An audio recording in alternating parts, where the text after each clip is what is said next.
As families juggle rising grocery store prices and higher holiday meal costs, food banks across Hampton Roads say more people are turning to them for help. Jordy Clark explains how the need is growing and how the community is stepping up.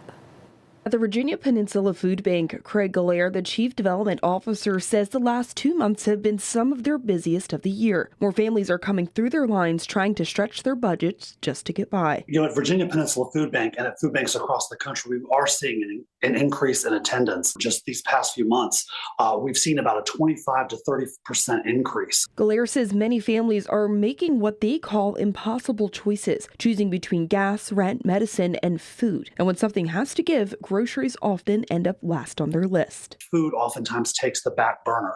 So our neighbors will skip meals or they'll buy less nutritious, more processed items to save money. It's a trend echoing across the region, according to Buffalow Family and Friends in Chesapeake. We have a weekly pop-up market that sees anywhere between 200 to 300 households come in with the need of food. That's just like the whole mission here is that everyone deserves food. Everyone deserves dignity. Leaders and volunteers are pointing out the recent government shutdown and inflation for bringing even more people looking for help, and food banks are working harder to meet those needs. We are seeing higher grocery prices, which is also causing the food bank to have higher prices as well when we're purchasing food. Gallaer says they're doing everything they can to provide that support, such as rescuing more food from grocery stores and relying heavily on donations and volunteers to keep up. Whenever the community need rises, our community always steps up. We notice that right when we need more money to purchase food or we need more food to come in, that food and those funds come right into the food bank. And during a holiday season that's already expensive, they say every little bit helps, whether it's food, funds, or a few hours of your time.